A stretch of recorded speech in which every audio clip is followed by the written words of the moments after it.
السلام عليكم ورحمة الله وبركاته. تكاشو أكم جرت النجافية جروف جريني ما الفكات خبجم توت خيجا ليف من راتا تكو الداتورة ما عرف نمني بيجي ما خيش جروجا سكنتان سا وجيو ولين كتاتو في بيتنا ما لي بيتن درانو ركو هندبتو خنافو إن شاء الله تعالى الرجع أصديبي مالتو سيديبس جتشو خيس وان نولف وصو يسننجاف النين ديبس أسر سيديبس الرا فونديشنا وبلين خينيا ilmaan bareentumaa keessaafuu humbannaatti argamna arragaa guyyaan guyyaa bashannanaati guyyaa gammachuuti jarri waan hedduu guuttatee dhufaa jira laaqanna nama nyaachisuudhaan eegalanii akkasumattuu sagantaa takka takka bireedduu waa'ee seenaa Oromoo irraa yookaan seenaa abbootiin isaanii keessa dabarteerraa gurra nu buusanii akkasumattuu deebi'anii ilmaan Oromoo hunda walitti qabanii shanan bareentumaatiif ilmaan qallootii fi ilmaan hubbannaa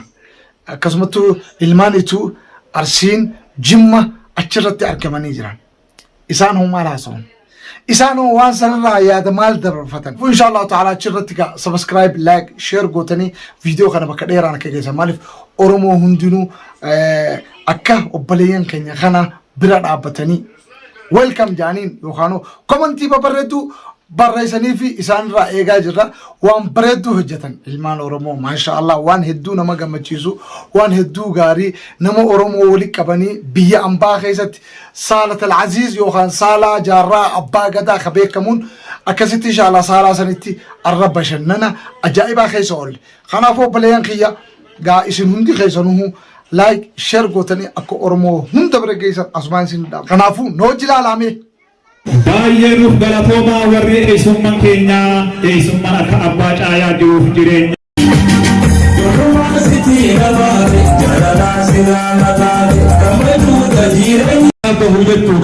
Abbaan kudha lamaa kun lafa wal hiree hanga daangaa. Video kana akkatti gammadan abdiin qaba video ila kana hanqa xumuraa akkana wajjilaaltan asmaan isin dhaammadha wasalaamu alaykum wa rahmatullahi wa barakatuh. Assalamu alaykum wa rahmatullahi wa barakatuh. Daawwattoota hordoftoota keenya idil addunyaa biyya keessaa fi iddoolee jirtan maratti guyyaan irraa guyyaa foondeeshinii humbannaa bareentoo magaalaa sanaa biyya Yamanitti qophaa'e kanarratti afeerraa nu taasisaniif jiru. Afeerraa kanaaf qophii kana beeksisuudhaafis asitti argamneeti jirra. Ogeessi kaameraadhaan fuulleetti argamu Abdunaasir Muhammad. Qopheessaan qophii tanaa Guutamaa fi Boonaa Birraadhaati yookaan Boonaa Abbaadooti. Daawwattoota hordoftoota kan iddoolee garaagaraa teessanii nu hordoftan hundaa guyyaan irraa guyyaa gaaddisa ilmaan hubbannaa bareentoo kanarratti lammiilee isaanii hunda afeerratanii galma Saalatul Aziz yookaan galma Jaarraa Abbaa Gadaa kanarra asitti afeerraa nu taasisan kanarratti argamnee jirra. Amma gaa qophiin keenya taakka jeete kan eegalamu ta'a hangasuu nu faana turaan afeerraa keenya qophiilee garaagaraa bashannansiisootan hundaa hundi qabna kan isin biraan kennu ta'a. Koreen naamusaatis namootiin dhaabbatan hundaa'u bakka teessanitti qophii kanatti bifa miidhagaan akkan wajjin gaggeessitan isin gaafanna kabajaadha. Eeyyeen akkuma obboleessi kiyyaa ibsee jirutti guyyaa irraa guyyaa kan bashannansiisuunis abbootii duubaan toora qabataniiti kan isaan jiranii. Kanaafuu gammachuu kanarratti arrantaan wajjin argamu keessan irra deebi'ee ammallee hawaasa iddoo kanatti argamtan ilmaan Oromoo kan Booranaa fi Bareentumaa hunda keessaniinuu xiqqaa fi guddaa dhiiraa fi dhalaanis kanneen waamicha keenya kabajanii iddoo sanatti argamtan waamichi ulfinaa uwwaachuun kabaja. Akkuma jedhamu asitti dhuftanii bareechitan hedduu takka garaafamaa jechuun barbaada sagantaa keenya iyyuu eegala. Egaa sagantaan gaaffinutti himuu qofaan qophiin irraa tanaa qophii baay'ee bareeduudha. Gaaddisni humbannaa bareentoo lammiilee isaa obboleeyyansaa iddoo hundaa'u ilmaan kutaalee Oromiyaa garaagaraa jiru hundaa'u afeerrateeti bifa miidhagaa ta'een qophii kana fakkaatu irratti afeerraa nama hundaaf taasisee banaa godheettudha. Qophii Oromoo jennaan malee ta'uu bannaan jennuu jira. Kanaafuu sagantaa keenya eegaluu duratti Usaamaa Ahmad Baddanno as bahee Qura'aana nu eegalaa mee akkamitti batamumaa Usaamaa. Usama Qur'aan sagantaa kanatti akka nu bareechu jalqaba. Usama.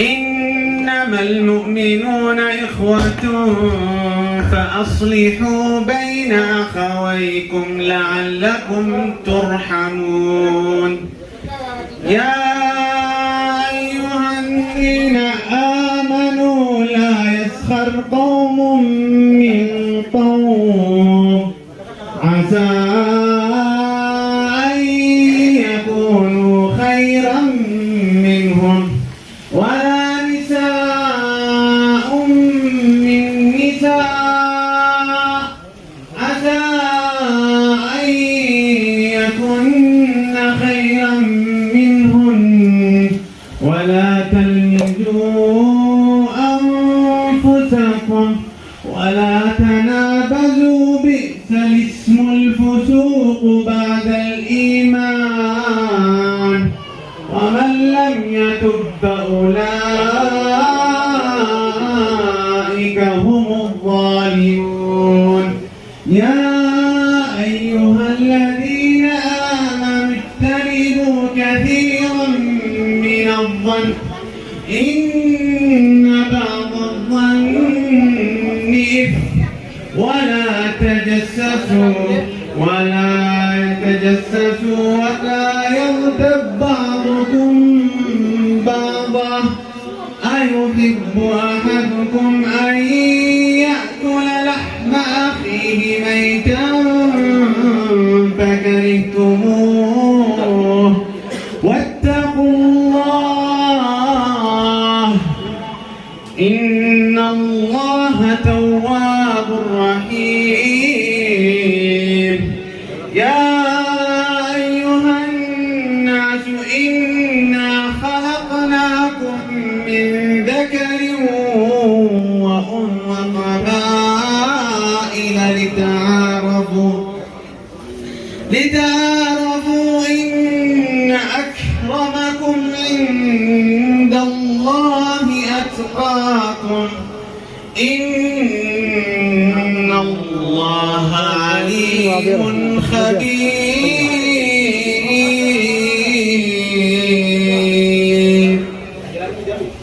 جزاكم الله خيرا وكل سخير جزاكم الله خيرا قرآن سكتة من المبارك تجرا إتيان سورة أكمل كموجا إيبا مغودوتي إنيوتي Ega siree nama fakkaata. Walumaa jechuun maqaa isaanii isinii kiyyaama duraan dursee abboodhaan keenya manguddoon keenya umrii rabbi dheeresuu nu keessatti argaa tursiisu. Bakkuma takkatti akka asitti as lubaarii du'aa yoo godhan maqaa isaaniitiin yaama Shee Ahmad Iroo meeshaa irratti. Jiruun qofaa miti harkaan qaban gidduutti. Itti aansuudhaan ammallee akkasumatti callaa carcar. Callaa carcar jaarsa biyyaa mee akkamitti batan? Callaa carcar. Callaa carcar gara waltajjii. Hussein Bisiiso. Hussein Bisiise Adeeroo Hussein Bisiise mee isa jira? Koottaa iddoo tokkotti asitti bakkuma takkatti nuuf argama. Eebbaan.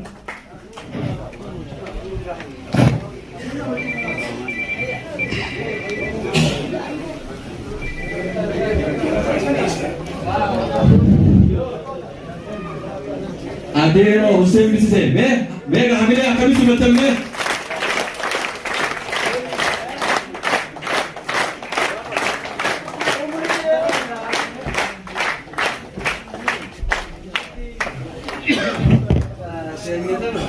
السلام عليكم ورحمة الله وبركاته.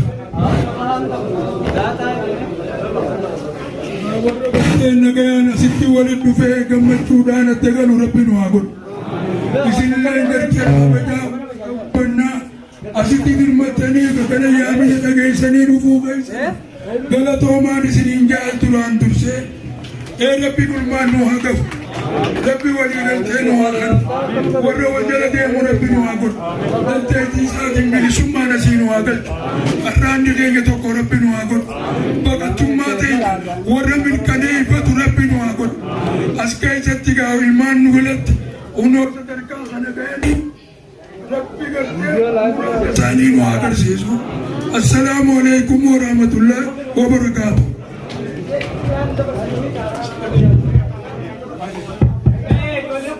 السلام عليكم. أنا قاعد نوجه أنا قاعد نقول. آمين. Rabbiin galtee nagaa nutti haa ta'u. Xiqqaan keenya haa guddatu. Guddaan keenya haa guddatu.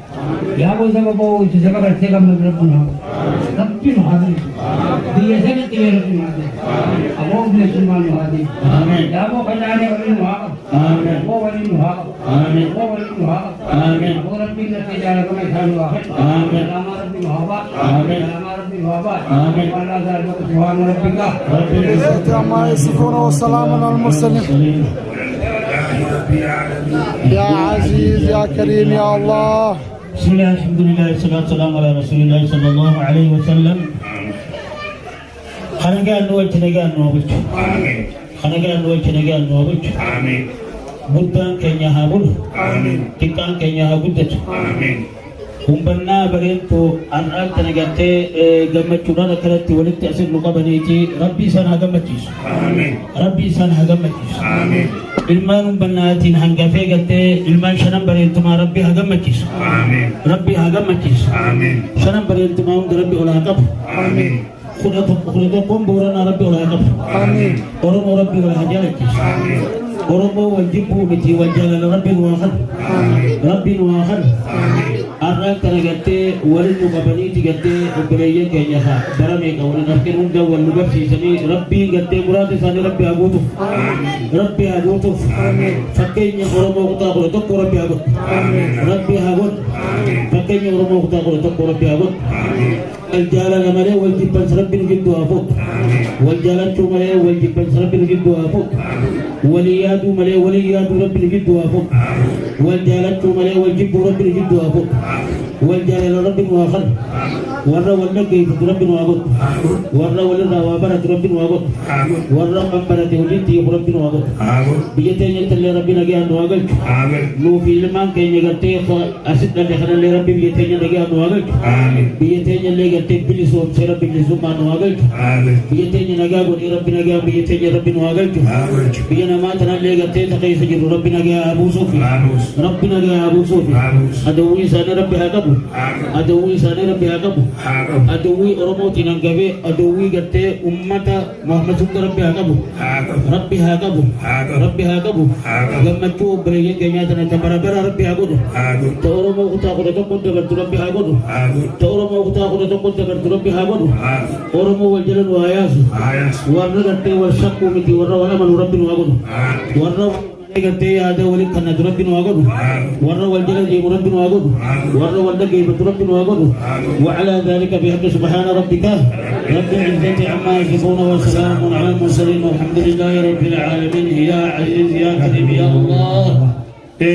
Manguddoo teenya umrii rabbi haa dheeressu isaanillee barakaa umrii isaanii haftee keessa barakaa rabbi haa kaayuu fi mee hanga isaan iddoo isaanitti nu deemanitti gaansi. Himanna.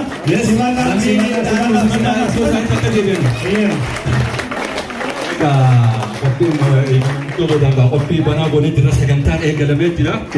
Foondashiniin hubannaa bareedduu hoggaasa ilaffaa isaati kan har'a kabajachuudhaaf hawaasa isaa kan yaman jiru. Affeeree sagantaa kana fakkaatu afran qalloo hubannaa sikkoo namoota garaagaraa hunda irratti affeeree kana fakkaata jechuudha. Waldeegii kun hoggaasa ilan isaa keessatti haligaa lammii isaatti gaggeessaa jira jechuudha. Ammas kana fuula duraa kana ol geessee jechuu isaati jechuudha. Kanaafuu durataan as ba'ee haasawaa fakkaata akkasumame. Akkuma obboleessi keenya amma isiniif kaasee ayyaana hubbannaa faawundeeshin kan waggaa sagalaffaatiin kan gaggeeffamaa jiru.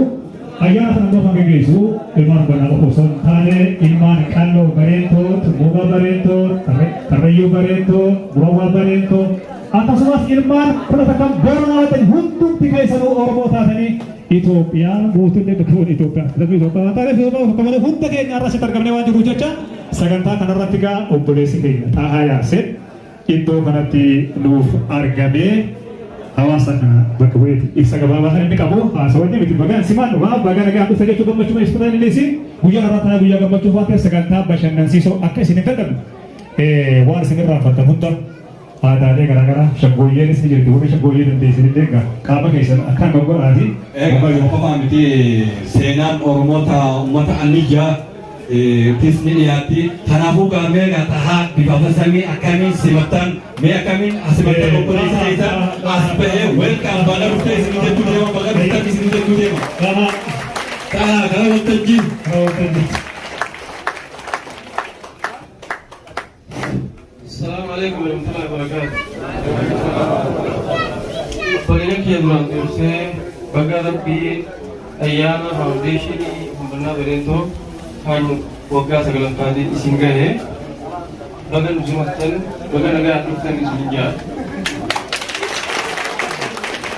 Kan jalala, kan iha, kan baha, fi kan kaaba kan kibba, bagaimana negara nurustan.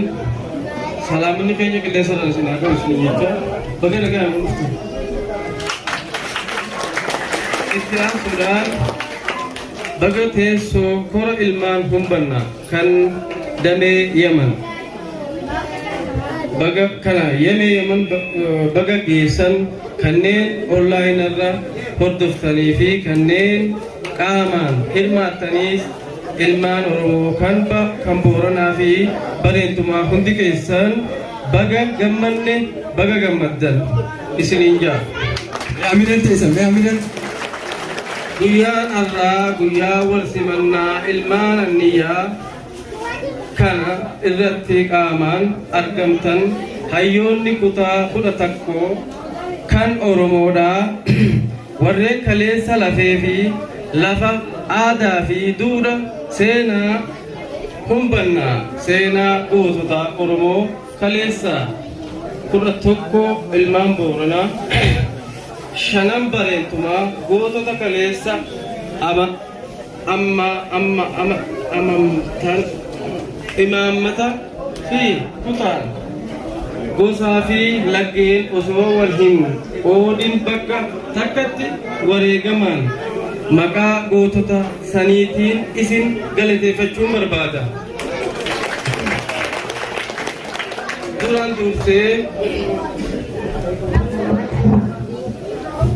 Duraan dursee gootota bakka takkatti wareegaman kanneen muslimaatiif jenneetu jannatul firdoosi rabbiin haa kennuu fi kiristaanaas waaqayyoon itti haa biyya irraa haa salphisu. Kanaan kanneen kaleessa tokkummaa Oromootiif fakkii nuuf ta'an arraas boruus dhaloonni jaarraa 21ffaa jirtan hundi keessan biyya keessaa fi alattillee tokkummaa Oromoo irratti fakkeenya seenaa gootota kaleessa irratti akka hojjennu dirqama dhaloota qubeeti. Akkuma abbootii teenya irraa barannetti duudhaa safuu fi seenaa eeggachuun dirqama dhaloota keenyaati. Akkasuma seenaa kaleessa irraa barannetti gosaan walqooduu dhiisuun, gandaan walqooduu dhiisuun, kutaa fi amantiin walqooduu dhiisuun dirqama dhaloota qubeeti. Waan kana dhageeffattaniif galatoomaa horaa bulaa dagaagaa nuuf guddaa. Aminen teessan aminen. Presidente Taha Yassin galatoomaa jaani mee akka dhufan dhabeesana takka iddoo tokkotti nu deebisaadha. Egaa taadhaan guddaa galatoom jennaani dhufee haasawaa godhee weelkam jechuu isaatiif guddaa galatoom jennaani amma sagantaan keenya ammas akkuma itti fufuutti jira jidduunis muuziqaan ni jira beeka dhugaa bashannanni kanaafuu sagantaan keenya akkuma ol duubaan itti fufaa hin ifatinaa jechuu ni barbaanna. Bareeda sagantaa amma eegalle sinuu gaggabuun keenya afaan kaasuu jirtaniitti lulluu takka takka bal'adhiitanii kana dhagaa'ee kanaaf jecha jidduutti gaataraa takka xiqqoo shikif isin gooneeti gara sagantaa keenyatti deebiin har'a guyyaa seenaanis walaloo jira geerarsaa jira aadaa afoola waan Oromoon qabu hunda isiidhaatii qabannee kan asitti argamne wal duraa duubaan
Wallisaan kun waltajjii guddoo koraa humnaa bareedduu irratti arraas bahee hoggaan bashannansiisu hedduu akka nu gammachiise amma iddoo isaatti akkamitti deebiftamme hamile itti aansuudhaan gaammaan tana sagantaan itti fufee jedhama tokko lama jennee gallee jirra amma sagantaa kana itti aansee kan nuuf dhiheessu waa'ee kiyya doonaa baadhoo seenaa ilmaan umbannaa bareentootirraa waan hawaasa kana gurra buusuutu jira. Kanaafuu hiree harkachuu qaba. Osumaan hawaasa kana geggeessu namni sagantaa kana geggeessu illee ta'ee anis gidduudhaan hiree harkadhee hawaasa kanaaf seenaa ilmaan umbannaa bareentootirraa ka tokko waan gurra buusu waan ta'eef mee isaas hamileedhaan gara waltajjiitti nas madda. Boona abbaa dhogaa beekaa waan inni gurra buusu soluma dhaggeeffanna. Hamile keessumaa jimaa afaan kaane waggaa hafa garaa lullu tokko gadhiidhe lutuu barre. Oromoonni humbannaa bareentoo damee bareentumaa kan tahan godinaalee Oromiyaa iddoo garagaraa hunda keessa baay'inaan ni jiraatu. Mee seenaa uummata kanaa hanga dhageenyee fi waan odeessineerraayis arra waltajjii foondeshiin humbannaa bareentoo kanarratti hiree harkadhee waan hin beekurra isin biraan gahuuf hin deemaa jechuudha. Anniifi humbannaa gosa Oromoo damee bareentumaati. Harargee bahaa gara kibbaatti Walloo hanga Raayyaa gosa of cimsee diriiree jiraatudha.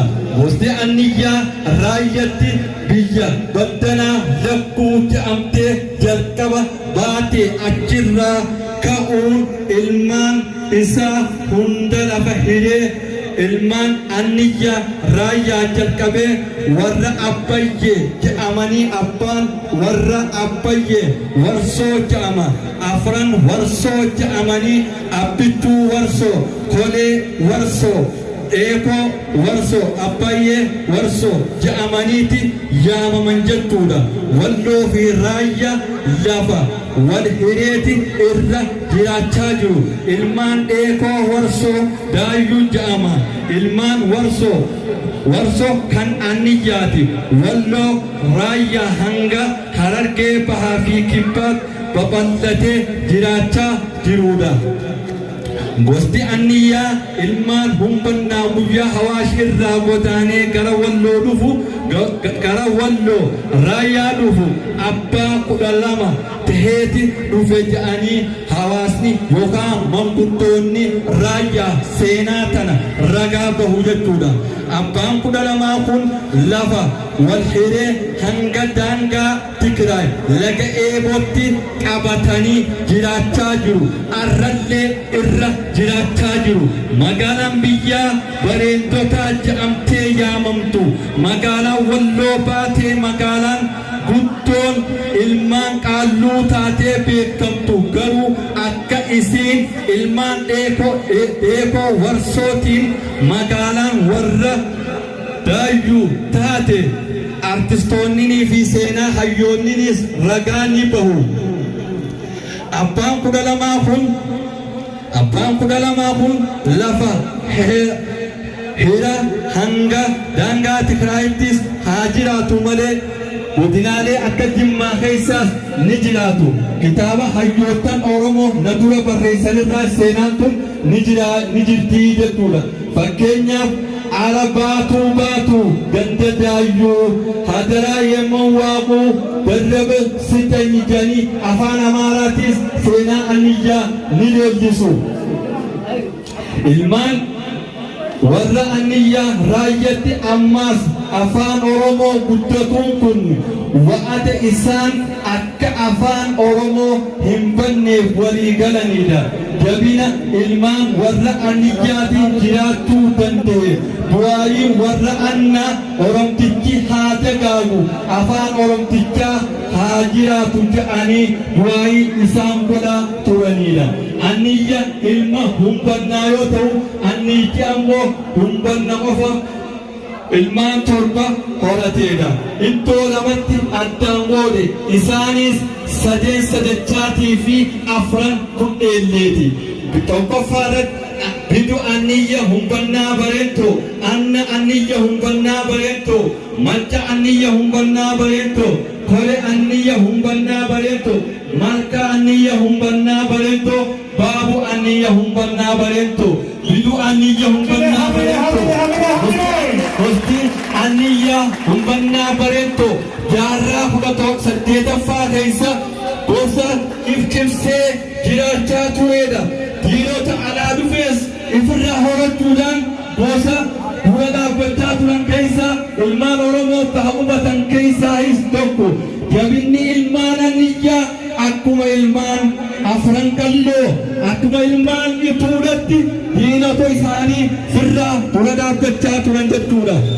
Hamile.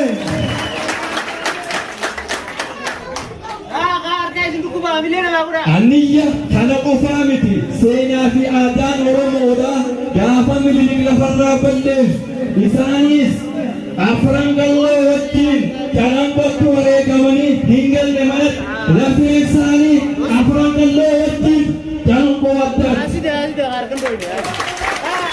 Kanaafis gosti kun gootota hedduudhaaf ilmaan Oromootiif abboomtee jirti. Seenaan Haji Bushraanna gootaa fi hayyuun Oromoo sooressi beekamaan fiidamiinni anniyya torbaa qabsoo hidhannoo keessatti warreen hidda qabsoo tahee maatii fi aarii isaatiif sooreyyiin anniyyaa kanneen akka Haji Bushraanna katabee mayyuu Raabii Gasoo Abdullaa Alii Qaasim Geetee Ibrahim Rashid, Mahdi Zaidi, Umar Abdullah Abdul Hadi, Annafan, manguddoota aniyyaa warra gammoojjii fi baddaa keessatti taligaa jaarsaa ibsinna warra gaggeessanidha. Maatii fi qabeenya isaaniitiin qofa osoo hin taane taasifamaa jiru. Gurmuun qabsoo bilisummaa irratti manguddoota hiriyaa hin qabnedha. Addatti dureewwan abbootii warraa kanneen akka Haaji Bushraa Annaa fi Umar Abdullaa Alaaloo manguddoota sababa qabsoo bilisummaa Oromootiin harka diinaatiin maatii duratti bifa suufanneessaan ajjeefamanidha. Abbaan Haaji Bushraa Haaji Adam Annaa gadaa isaanii duraa keessatti dureewwan taligaa anniyyaa gaggeessuu turanidha. Keessaa tokko naftanyoonni gaafa calangootti Oromoota cabsan Raas Mukannan nama taligaa hawaasa anniyyaa harkaa qabu Haaji Adam Annaa waan ta'e hubateefis basaasaa fi xalayaa barreesseetti erge. Xalayaanis duuba waggaanii fi dhufte Harargeen guutuun Amaaraa akka mufsiiftu been magani mana anniyyaa keessatti Amaaraa mufsiifnu Haaji Adam deebiseeti.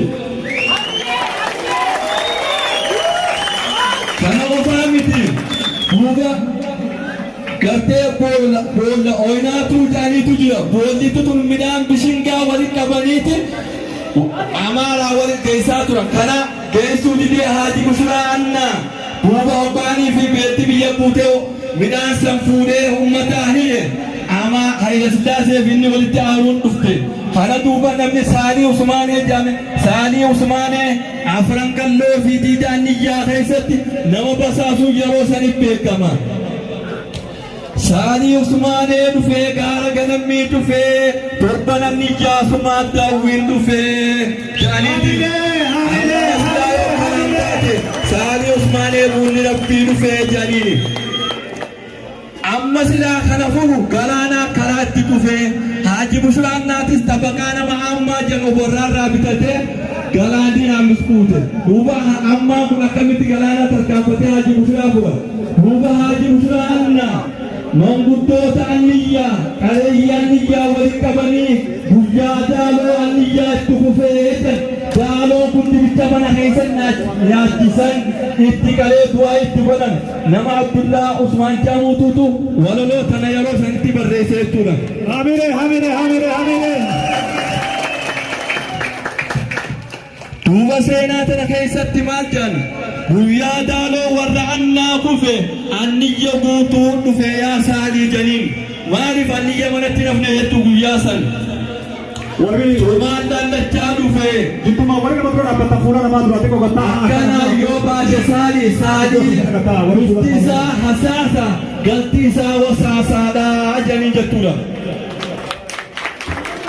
Maqaa Saalii Raas Mukannaniif basaasa waan ta'eef qareeyyiin anniyyaa waan hubatteef itti jaaddisuu isaaniiti.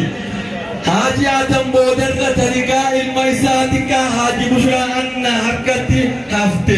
Haaji Bushraa Anniyyaa sooressa anniyyaa warra roga hundaan hawaasa tajaajiluun jaalalaa fi beekamtii kabajaa hundatti horateedha. Bikka hundatti horateedha.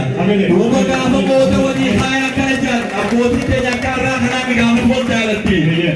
Lulluleetiin laalee Haaji Bushraan itti fageeffatee hordofeetiin laalee Abdulkarim diida fageeffatee Abdulkarim jaarraa abbaa gadaati. Hamile. Kabiir Ibrahim Abdullaa Moominaa yeroo Haaji Bushraa ibsu akkana jee Haaji Bushraan Haaji Muummee yaamee teessuma ganamaa Haaji Adam fuudhee Haaji Bushraa anniyyaa obboleessa Badrii Leeylatul Qadri ifaadhaa min qabne Leeylatul Qadri fuudhee Saafiyaan giiftiidha Silaasiin hin badaa Saafiyaan mangistiidha. Muka dameeraa fi qilleensaa buqqisaa Haaji Bushraa anniyyaa hayyuu haqa baasuu jan. Hamide.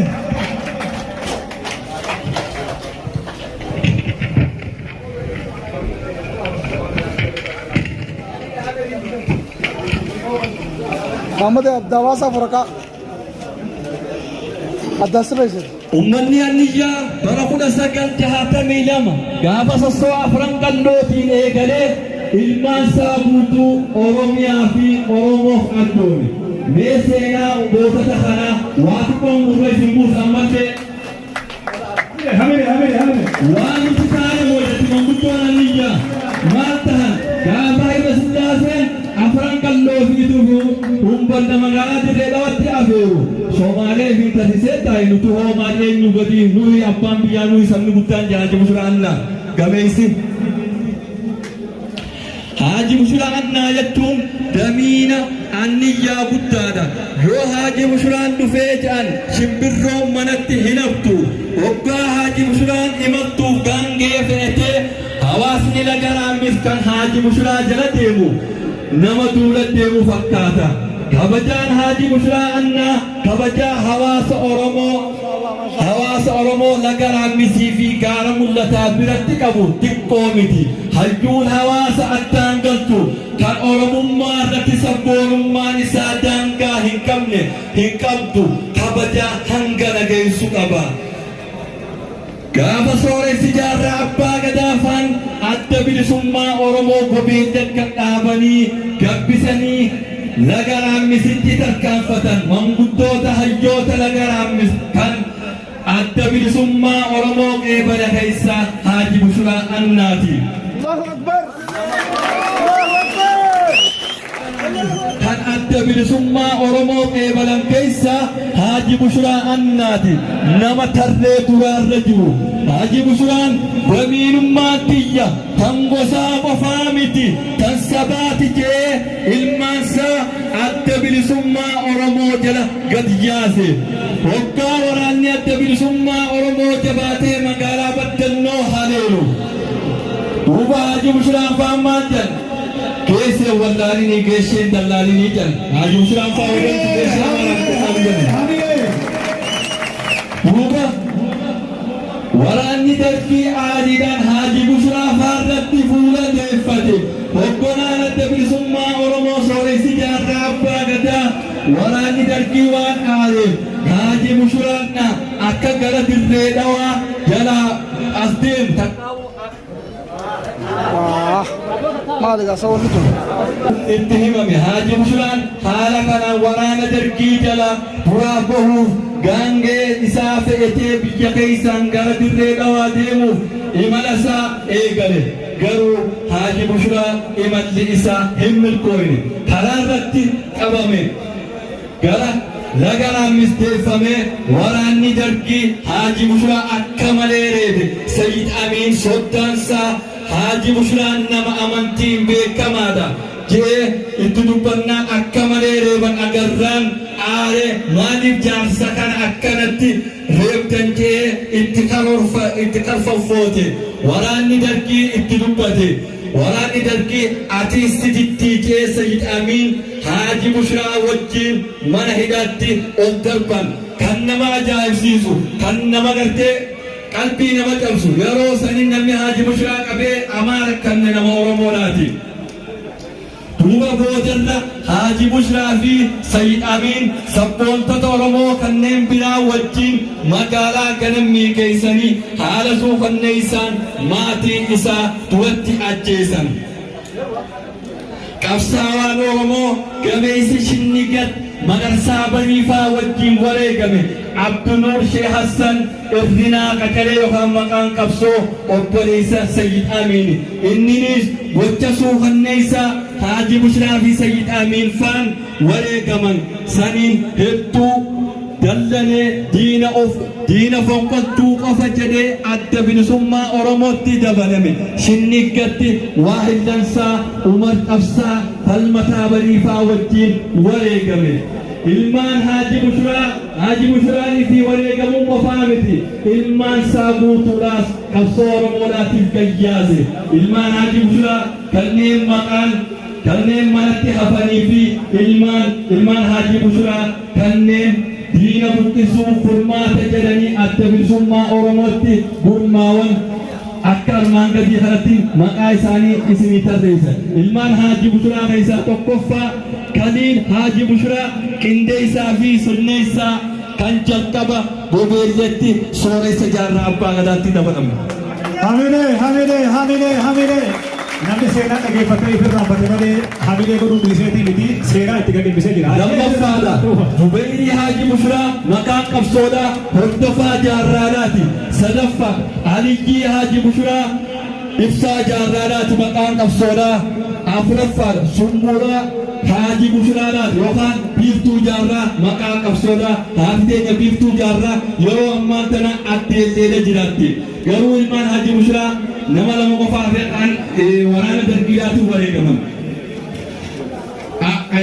Shanaffaadha Abdul Baasit Haajii Bushuraa yookaan qabsaawaa fi wallisaa Booniyoo Gadaa Abdul Baasit yeroo ammaan tana biyya Irlaandii yookaan UK'dha jiraata. Kaleessaa fi deengadallee torbaan kana wajjiin haaso'i. Seenaalee ammaan isin haasa'u kana hanga tokkos maatii isaarraa hin odeeffatu. Anaa fi warri Haajii Bushuraa annaa dhalootaan ganda tokko jechuudha. Firummaas walitti qabna jechuudha. Abdul Baasit Haajii Bushuraa Booniyoo Gadaa Irlaanda jira. Abdul Hakiim Haajii Bushuraa gamteessaa fi sirneessaan maqaan qabsoodhaa. Akkasumatti ilmaan Haajii Bushuraa keessa hangi tokko maqaan isaanii kana jechuudha. Ilmaan Haajii Bushuraa Bushuraa Ahmad Haajii Bushuraa Buusaa Ibsaa Abbaa Gadaa Umbannaan kan guyyaa lama dura miidiyaa Itoophiyaa irratti gaafa edhamoo qilxuu wareegame qawwee afurii jaarraa Abbaa Gadaa afaan laga Bobeellee jiran nama sagal qofaan na dura jiraa je ampurna isaa teetiin itti dabalamee je. Hamilee. Akkasumatti Siraat Ahmad Haajii Bushuraa beektoo ibsaati maqaan qabsoodhaa. Kamaan isaanii Haajii Bushuraa afaan ilmaan Haajii Bushuraadhaati. Uummanni Oromoo bilisummaa isaatiif qabsoo bilisummaa Oromoo irratti hiriirellee maatii hanga horate hanga maatii Haajii Bushuraa annaa namni qabsoo Oromootiif ilmaanii fi qabeenya isaa galjaasa hin jiru jechuudha. Yaa ilmaan anniyyaa taarra jiraattanii jijjiiramarraa kana gartan lafee ilmaan keessanii lafee abbootii teessanii lafee abaabilee teessaniitiin hin taphatina isin qabsaa'oot isin qabsoo Oromoo jiraachiftan odoo gammoojjiin anniyyaa kan muyni isiidhaan naman taane onnee ilmaan anniyyaatiin adda bilisummaa Oromoo on anniyyaa keessa sossoohuu dandeessu. Kan akka Xahaa Sheekh Salaam Madiidaa Aliyyii Maamad Jibriil Ibsaa Dagaa kun hundinuu qabsoo Oromootiif wareegame. Anniyya jedhanii manaan baane Oromoo jedhanii manaa bahanii lafeen isaanii gammoojjii fi baddaa keessa addaatti. Kanarratti waliin jechuu barbaadu wanti gaara suutii keessa ilmaan anniyyaa fi ilmaan alaa walitti yeroo hedduu mataan oowwisan. Waltajjii seenaa qabdu tan foondishiin ilmaan anniyyaa tanarratti akka nurraa dhaabbattuun barbaadu. Nuti ilmaan alaa ani ilmaan alaa kudha lamaati anniyya nuu diinaa miti anniyya nuu obboleessa. Keenya Tigree fi Amaara. Nuti ilmaanitu ilmaan humbannaa ilmaan afran qalloo seenaa fakkattuu amma nu keessa jiru tana if keessaa baafnee seenaa abbootii keenya irra deebuu qabna. Leetara hayyuun addunyaa kanaa gije dubbana ifaan dhabamsiisaa je jibbansammoo jaalalaan dhabamsiisaa je. Wallaalummaa barnootaan dhabamsiisu waan sadii addunyaa kanaaf lafa kaa'ee ture foondeshiin humbannaa bareedaa irratti argamee yoo kana dubbadhu hedduu takkaan isin gammadee hedduu takkaan isin irraa gammadee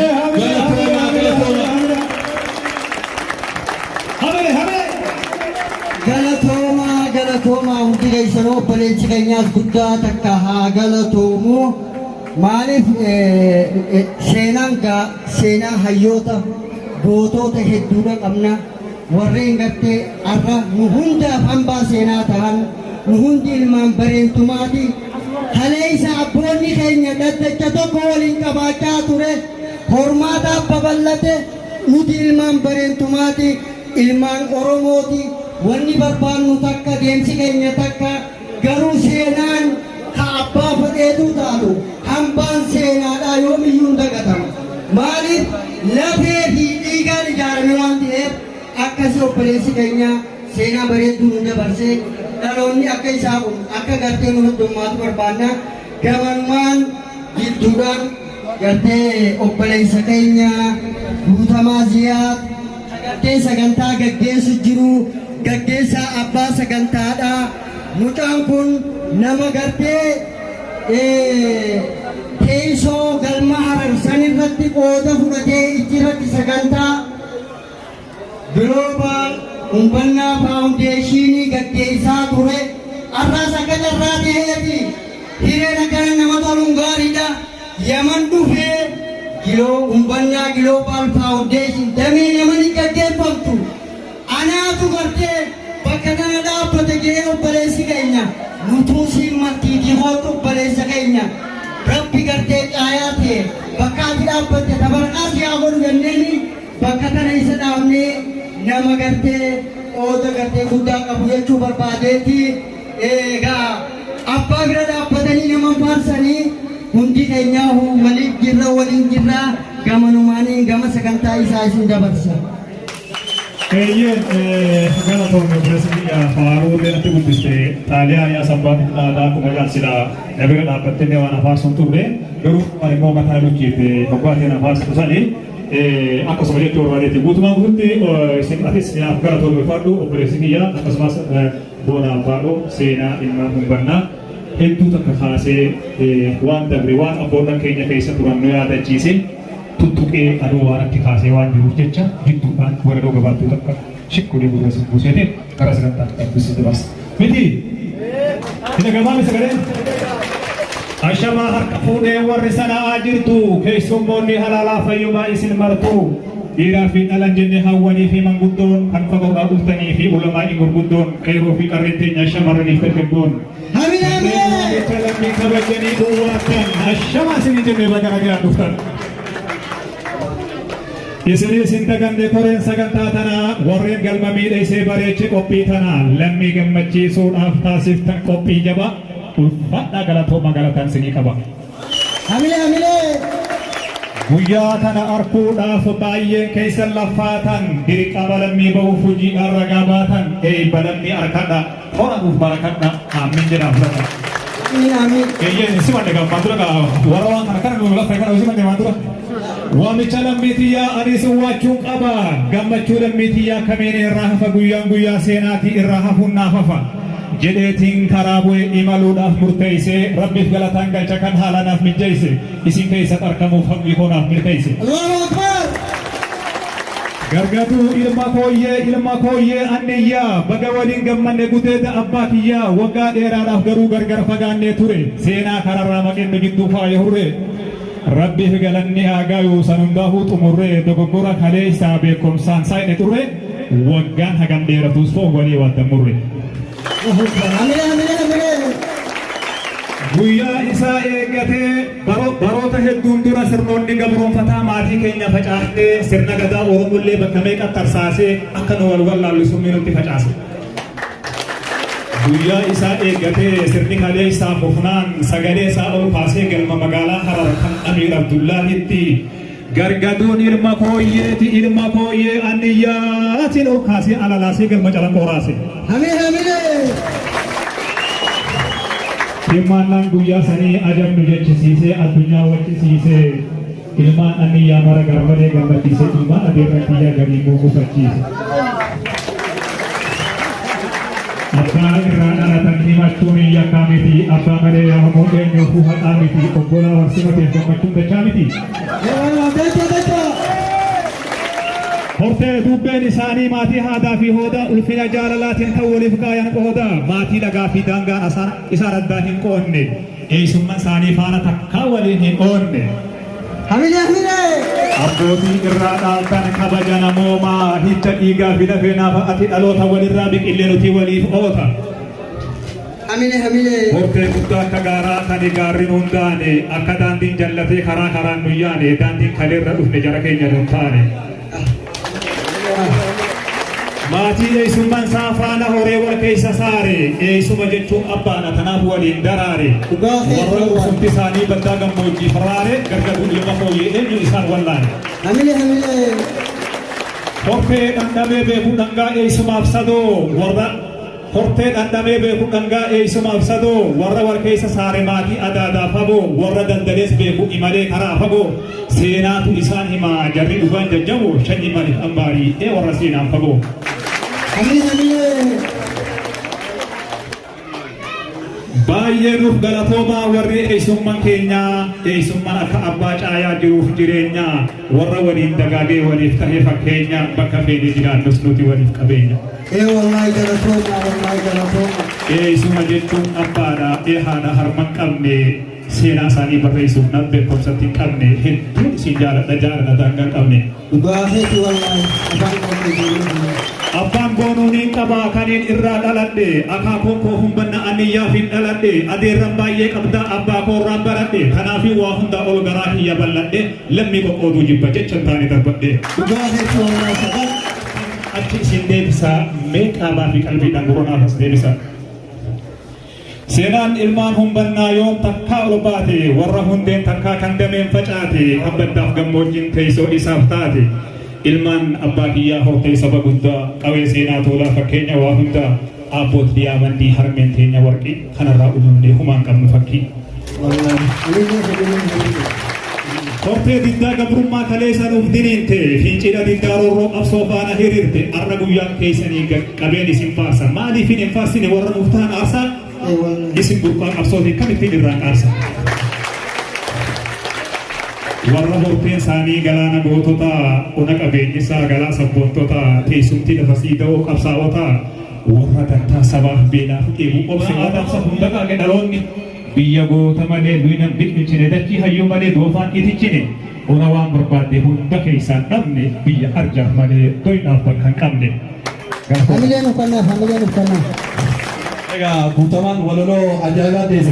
Mee hamilee teessa. Mee hamilee koo uffitee walii isaanii tartiibonni isaanii hamilee kannaaf tamaan taatan. Sabutaan akkumaan isiniin barka waa ittiin xiqqeessee eegas boodaan sheenewe. Abba tana dibde. Hedduu lafaarse jaa ittiin xiqqeessee akka lolaa sun gartu of keessaa akka baharaatti. Aboo dhaloota kanaa qabaachuun nu boonsa. Warra seenaa abboota ofii faarsu. Warra seenaa gootota Oromoo faarsu. Hedduu takkanaaf galatoome waan hin jedhuun dhabee jechaan na hanqata. Hamida ittiin deebi'as gamaa sheeka keenya Abdurrahmaan damiina keenya ustaaza keenya dhugumatti gartee gaa mataan ofiidhaa qaaliidhaa nama ofii gaafa dhaban beekan malee gaafa qaban beekan jaani warra gartee gaafa qabu galata walii beeku nu haa godhu Oromoon hundi keenyaa hundeen teenya takka saniifuu sheekni keenya gamanumaan kabajaadhaan abbaa gartee hundi bu'uureeffama humbannaa Global Foundation keessaa illee nama qooda guddaa qabu wanni kun akka ijaaramuu fi hawaasa Oromoo keessatti illee gama adda addaatiin nama gartee hawaasa tajaajilaa ture dhugumatti gaafa namni du'e qofa nama faarsinu abbaan keenya nama gartee qooda guddaa qabu kabajaadhaan abbaan keenya hayyuun keenya damiinni keenya gama gartee sheekni akka gartee gama sagantaa nu dhufu